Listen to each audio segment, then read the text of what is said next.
Hello, this is Petzer here. Welcome you all to Study from Home. Let's start with our class 7 social science history portion with chapter number 3 Delhi Sultan. Till now we have discussed about so many rulers who have ruled on Delhi Sultanate, right? After that we also have discussed that how Rajya became the Sultan of Delhi and what characteristics that she possessed, right, when she became the ruler of Delhi, right, that we came to know by the writings that was written by chronicler of that time was Minhaj Siraz. So we also have talked about in our previous video that Minhaj Siraz what was not happy, right, as Razia became the Sultan. And why this is so, right? Because for that he has written something or he was taught something about Rajya. And what was his thought? Let we discuss in this video. So, our point is what Minhaj Siraz thought about Rajya. यानी मिनहाज सिराज का रजिया के बारे में क्या सोचना था. Minhaj Siraj thought that the queen's rule went against the ideal social order created by God, in which women were supposed to be subordinate to men. यानी मिनहाज सिराज का ये मानना था दैट के जो ऑल माइटी ने जो रूल बनाया है, राइट, कि जिसमें वुमन को तो मैन के सबॉर्डिनेट रहना है, यानी जैसा मैन कहते हैं वैसा उनको क्या करना है, फॉलो करना है, या फिर एक तरीके से ये कहे दैट कि वुमन कभी भी क्या नहीं बन सकती, लीडर नहीं बन सकती. लेकिन यहाँ पे अगर रजिया सुल्तान अगर लीडर बनी है, right, then she was breaking the rule of almighty. यानी जो ऑल माइटी ने एक रूल बनाया है, राइट, जो एक बेसिक टीचिंग्स हमें दीनी तालीम से मिलती है, राइट, वहाँ पे जो हमें बतलाया गया है, हमें कहा गया है, राइट, उस रूल का क्या हो रहा है, ब्रेक हो रहा है. He therefore asked, in the register of God's creation, since her account didn't fall under the column of man.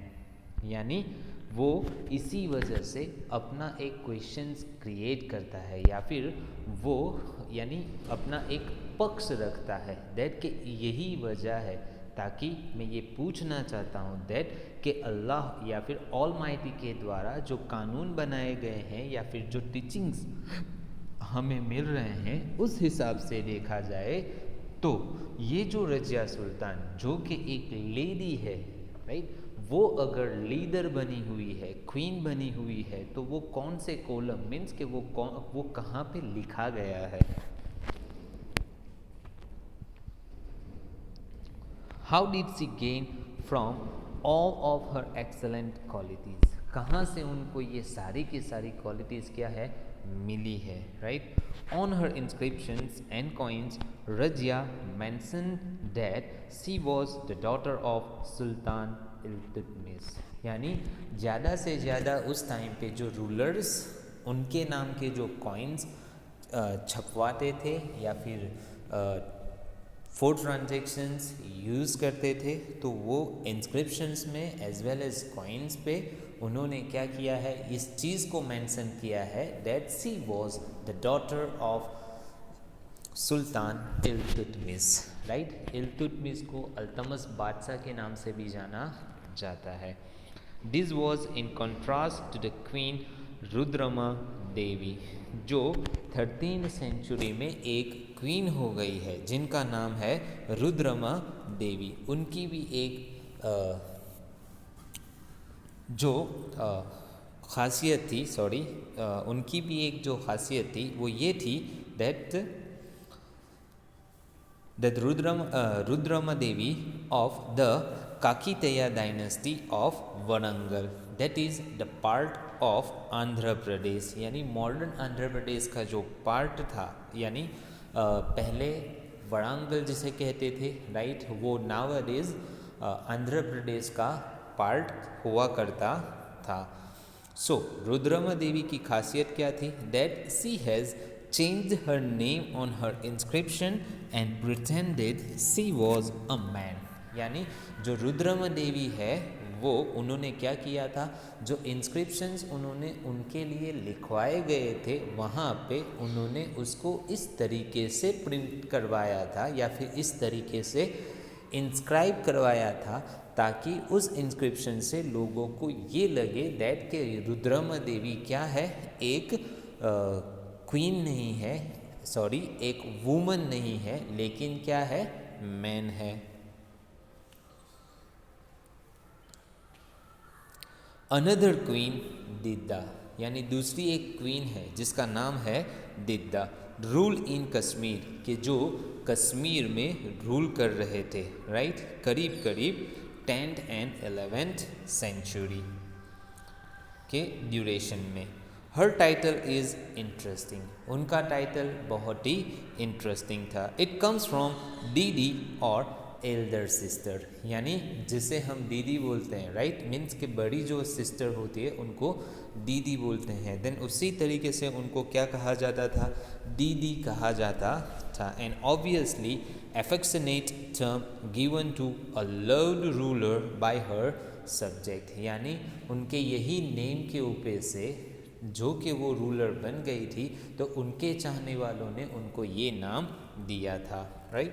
Now here the question is asked, express Minhaj idea in your own words. Do you think Razia said this ideas?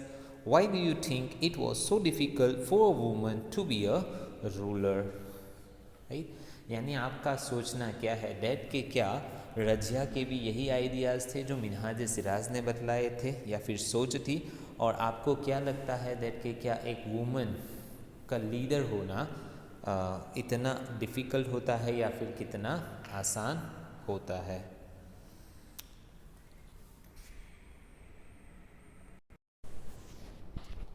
So now let's start with our new point from garrison town to empire and the expansion of Delhi Sultanate. यानी ये जो point है garrison town to empire, यानी किस तरीके से, but पहले ये चीज़ समझनी है that what do you mean by garrison town और empire. garrison town means कि जैसा कि हम ऑलरेडी पता है दैट कि जो राजा किंग्स और क्वींस हुआ करते थे जिनके बड़े बड़े पैलेसेस होते, राइट, उनके उन पैलेसेस के चारों तरफ एक बड़ी बड़ी क्या होती थी, वॉल होती थी, फोर्टिफाइड एरिया होता था. और ये फोर्टिफाइड एरिया में ही रूलर्स भी रहते थे, राइट, उनके जो कॉर्टियर्स होते, मिनिस्टर्स होते, एक एडमिनिस्ट्रेटर जो ग्रुप होता, पोएट होते, वो वहीं पे रहते थे और उनके सोल्जर्स भी वहीं पे रहते थे. सो ये जो पूरा का पूरा एरिया है उसे क्या कहा जाता है, गैरिसन टाउन कहा जाता था, राइट. सो अब वो एक बाउंड्री में सीमित रह जाता था, यानी उनकी जो पैलेसेस होते उसके अराउंड 45 जो वॉल होती, तो रूलर का जो रूल होता या फिर उनकी जो बाउंड्री होती वो यही फोर्टिफाइड एरिया में क्या हो जाती थी, सीमित हो जाती थी.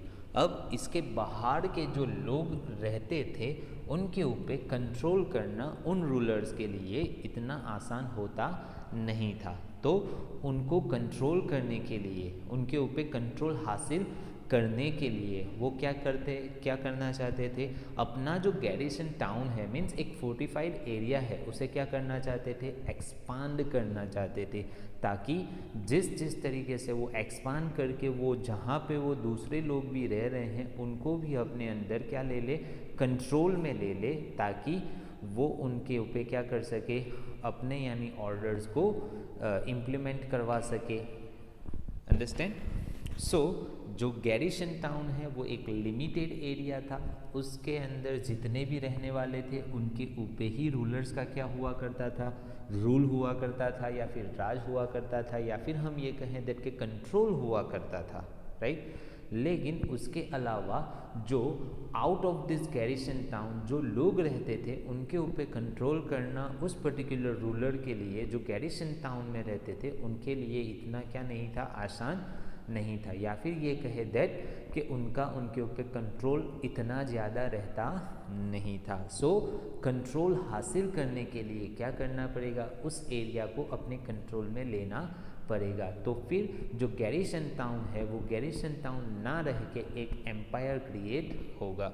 सो इसी का एक्सपांसन हम इस पॉइंट में जानेंगे।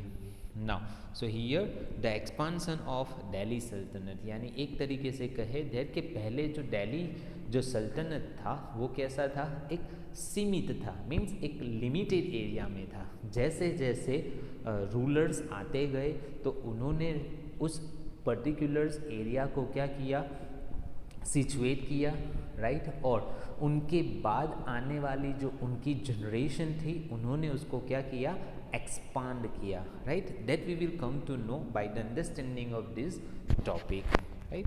सो here map two major cities captured by Shamsuddin Iltutmish, यानी शमसुद्दीन इल्तुतमिश ने जो सिटीज़ को क्या किया था, एक्वायर्ड किया था या फिर कैप्चर किया गया था, वो चीज़ यहाँ पे या फिर वो सारे के सारे सिटीज़ यहाँ पे बतलाई गई है। Now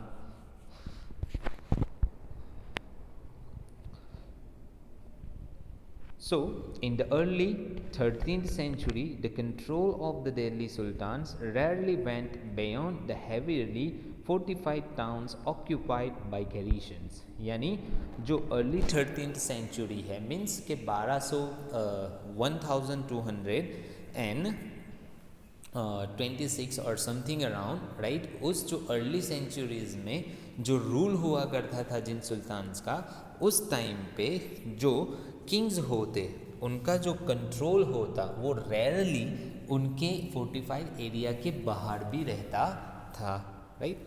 so the sultans seldom controlled the hinterland of the cities and were therefore dependent upon trade, tribute or plunder for supplies, यानी जैसा कि ये जो गैरिशंस मीन्स जो रूलर्स थे उस टाइम पे उनका कंट्रोल तो सिर्फ एक फोर्टिफाइड एरिया तक ही सीमित था, राइट। जिसकी वजह से जो बाहर के लोग रहने वाले हैं, जो उनके पास जो चीज़ें होती उनके लिए उनको उनके ऊपर क्या करना पड़ता था, डिपेंडेंट रहना पड़ता था, राइट। सो उस डिपेंडेंसी की वजह से या तो वो उनके साथ क्या करते थे, ट्रेड करते थे, मीन्स चीज़ों को क्या कर लेते थे, बाई कर लेते थे, बदले में उनको कुछ दे देते थे, या फिर ट्रिब्यूट उनको मिलता था। यानी सपोज़ के गैरिसन टाउन में रहने वाले जो रूलर्स थे तो कुछ लोग उनसे डरते होंगे या फिर उनसे इम्प्रेस होंगे या फिर उनसे कुछ इन्फ्लुएंस हुए होंगे, जिसके चलते वो कभी कभार उनको क्या करते, ट्रिब्यूट देते थे। And plunder for supplies, plunder means कई बार ऐसा होता दैट कि जो वो गैरिसन टाउन में रहने वाले जो रूलर्स होते वो या फिर उनके जो सोल्जर्स हैं वो सोल्जर्स हिंटरलैंड में रहने वाले जो लोग होते उनके पास से उनकी चीज़ों को क्या कर लेते, लूट लेते, छीन लेते, राइट। और फिर गैरिसन टाउन में उनकी जो ज़रूरियात की जो चीज़ें होती उसको वो इस्तेमाल करते थे, right. And controlling garrison towns in distant Bengal and Sindh from Delhi was extremely difficult. So before understanding this line, right, I want to clarify the two definition, right. Hinterland, what do you mean by hinterland? The lands adjacent to a city or part that supply it with goods and services. तो इसको समझने के लिए मैं एक example दूंगा suppose, right, we are living in Bharuch city, right. So और भरूच के बिल्कुल ही नज़दीक में दूसरी सिटी है या फिर भरूच की बॉर्डर के साथ दूसरी सिटी एडजॉइंट हो जाती है, राइट। और ऐसा मान लो कि भरूच और अंकलेश्वर, तो जैसे ही हम गोल्डन ब्रिज पास करते हैं तो गोल्डन ब्रिज के पहले वाला जो इलाका है ऐसा समझ लो कि वो फोर्टिफाइड एरिया है, राइट। और उसके दूसरी ओर ब्रिज से दूसरी ओर अगर पहुंचते हैं देन वहाँ से स्टार्ट हो जाता है अंकलेश्वर, राइट, सिटी स्टार्ट हो जाती है। सो अगर भरूच में जो किंग है, राइट, उनका जो कंट्रोल है वो, sorry I repeat this, right, यानी मैं ये कहना चाहता था दैट कि भरूच सपोज दैट कि एक गैरिसन टाउन है, यानी जिसके चारों ओर फोर्टिफाइड एरिया है, वहाँ पे कोई किंग है जो रूल कर रहा है, राइट। और वो फोर्टिफाइड एरिया के बाद का जो एरिया है सपोज के वो अंकलेश्वर है, देन वो जो प्लेस है वो भरूच सिटी के लिए क्या कहलाया जाएगा, हिंटरलैंड कहलाया जाएगा। क्यों? क्योंकि वो फोर्टिफाइड एरिया के बाहर वाला पार्ट है, राइट, जो कि वो हमारी यानी भरूच की बाउंड्री से हटके है, वो हमारी बाउंड्री यानी भरूच की बाउंड्री में आता नहीं है। अंडरस्टैंड? सो इसकी वजह से वहाँ पे जो एग्रीकल्चर्स एक्टिविटी हो रही है या फिर वहाँ पे जो जो चीज़ें प्रोड्यूस हो रही है या फिर मिल रही है, तो उन चीज़ों के ऊपर जो भरूच के रूलर हैं उनका इतना कंट्रोल होता नहीं है, राइट। जिसके चलते या तो भरूच का जो रूलर है उनको उनके साथ क्या करना पड़ेगा, या तो ट्रेड करना पड़ेगा, या फिर अगर अंकलेश्वर में से कुछ ऐसे लोग हैं जो भरूच के रूलर से क्या कर रहे हैं, डर रहे हैं या फिर उनसे प्रभावित हुए हैं, इन्फ्लुएंस हुए हैं, तो वो उनको क्या करेंगे, ट्रिब्यूट देंगे, राइट, या फिर कुछ न कुछ चीज़ें as a Hadiya, as a gift उनको देंगे। अगर ऐसा भी नहीं है तो कई मरतबा ऐसा डेट के जो भरूच के रूलर है वो उनके पास से चीज़ों को क्या कर लेंगे, छीन लेंगे, लूट फाट कर लेंगे, right. That is known as plunder of supplies. So ये जो हिंटरलैंड है वो सिटीज़ यानी जो किंग का एक एरिया होता है उससे जॉइंट होके दूसरा एरिया जो होता है फोर्टिफाइड एरिया से कनेक्ट होके दूसरा एरिया है, चाहे वो सिटी भी हो सकती है, वो विलेजेस भी हो सकता है, जहाँ पे तरह तरह की चीज़ों को क्या किया जाता है, प्रोड्यूस किया जाता है। यानी आमतौर पर गैरिसन टाउन में रहने वाले लोगों की जो नीड होती, जो लाइवलीहुड्स होती, राइट, जो ज़रूरियात होती, वो कहाँ से फुलफ़िल होती थी, हिंटरलैंड के पास से फुलफ़िल होती थी। Means they were dependent on each other. And garrison town a fortified settlement with soldiers, यानी मैंने ऑलरेडी बात कर ली एक कंपाउंड वॉल के जिसमें राजा का पैलेस भी आ जाता है, वहाँ पे सोल्जर्स भी रहते हैं और वहाँ पे दूसरे लोग भी रहते हैं, तो एक सेटलमेंट है, उसे क्या कहा जाता है, गैरिसन टाउन कहा जाता है। Now, so controlling Garrison town in distant Bengal and seen from Delhi was extremely difficult. अब ये जो गैरिसन टाउन है वो टुकड़ों में बटा हुआ था, यानी यही एक तरीके से उस टाइम में जो दिल्ली सुल्तान थे उनका एक रूल या फिर एक पैलेसेस सिंध में था, तो दूसरा बंगाल में था, राइट, और तीसरा जो मेन सल्तनत थी वो कहाँ पे थी, दिल्ली में थी। अब दिल्ली में एक fortified area means garrison town, उसी तरीके से सिंध में एक गैरिसन टाउन और उसी तरीके से बंगाल में एक गैरिसन टाउन। अब इन तीनों को या फिर किसी पर्टिकुलर एक गैरिसन टाउन में से इन दोनों के ऊपर क्या करना, कंट्रोल करना उनके लिए ऑलमोस्ट इम्पॉसिबल था। क्यों? क्योंकि उस टाइम पे ना ही फ़ोन थे, राइट, मोबाइल थे, या फिर ना ही उनके पास एरोप्लेन थे दैट कि किसी एक जगह पे अगर कोई प्रॉब्लम आई तो वो वहाँ पे यानी उन्होंने फ्लाइट को स्टार्ट किया और वहाँ पे चले गए, राइट, ऐसा नहीं था। या फिर कोई एक प्रॉब्लम अराइज हुई तो उनको एक कॉल आ गया, यहाँ पे प्रॉब्लम आई है आप यहाँ पे आ जाओ, ऐसा भी तो नहीं था। अंडरस्टैंड? सो उनके लिए ये इतना आसान नहीं था, तो समटाइम्स उनके लिए ये प्रॉब्लम्स, वहाँ पे बहुत सारी प्रॉब्लम्स क्रिएट होती थी। कौन कौन सी? Let we see.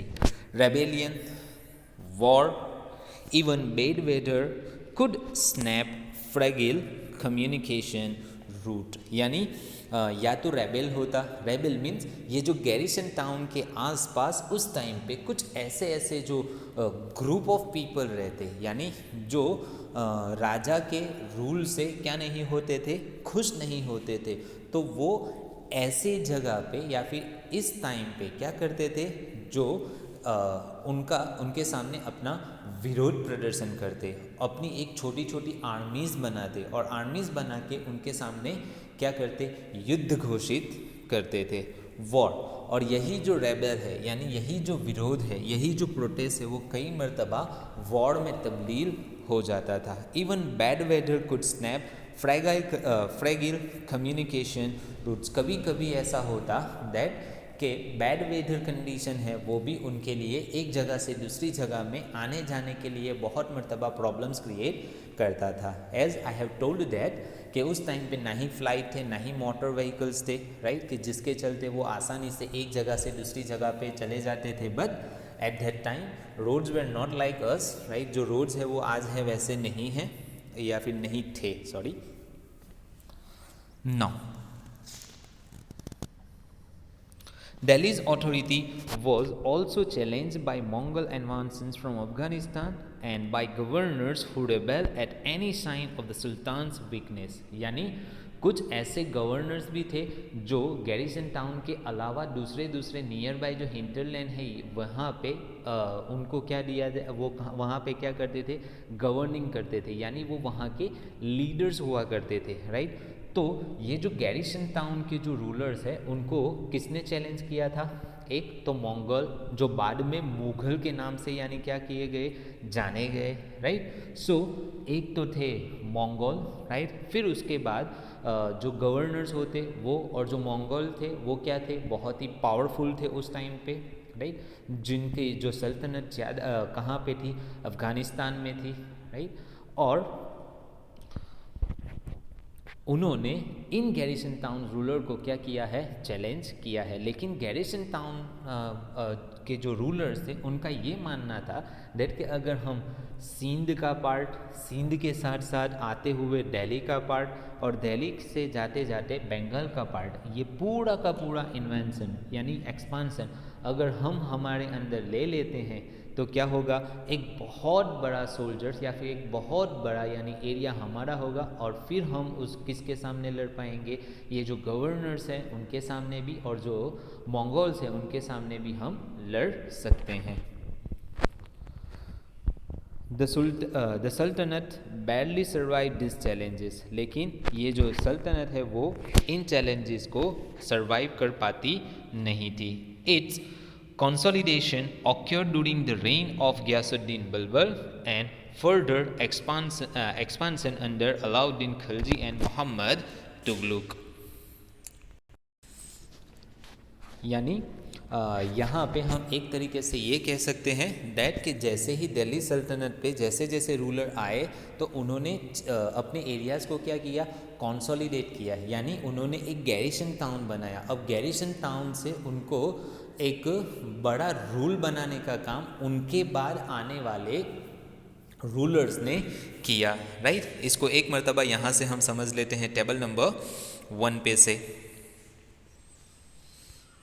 नाउ हमने कहा किसकी बात की थी, गियासुद्दीन बलबन के, जिन्होंने चीज़ों को क्या किया, कंसोलिडेट किया। फिर उसके बाद अलाउद्दीन खिलजी, उन्होंने क्या किया, उसका एक्सपेंशन किया यानी उसको बढ़ाया। एक छोटा सा रूल था उसको एक छोटा सा टाउन था उसको क्या किया, एक एम्पायर में तब्दील करने की ट्राई की। और उसी तरीके से दूसरा एक नेम यहाँ पे दिया गया है,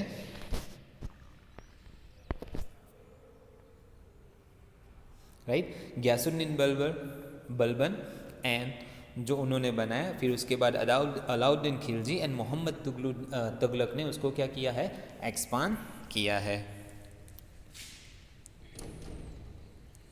now that's all for today. Inshallah in next we will start from this paragraph, right? So till then, thank you very much, have a nice day.